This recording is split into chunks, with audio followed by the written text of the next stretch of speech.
Feeling overwhelmed by your garden after 60? Let's plan it so it works for you this season without stress.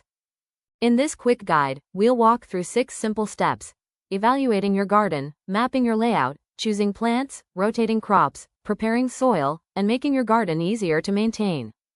Many gardens feel like too much work and not enough reward. A little planning now saves time, protects your energy, and makes your garden enjoyable. By the end of this video, you'll have a clear plan ready to follow. Walk your garden and notice what's thriving and what's taking space. Mark 3 zones. Keep, revise, remove. This prevents wasted effort later. Sketch a rough layout. Include beds, containers, paths, and sunny, shady areas. Raised beds reduce bending. Containers save space. Paths make moving around easier. Plants that thrive in your climate and match your energy. Focus on herbs, leafy greens, and low-maintenance vegetables. Companion planting improves growth and saves space, like tomatoes with basil or lettuce with radishes.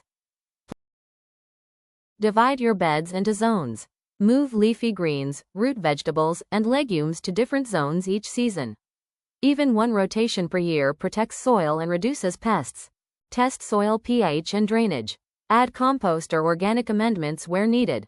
Mulch beds to retain moisture and reduce weeds. Make your garden gentle on your back and knees. Use mulch, tidy paths, raised beds, and containers.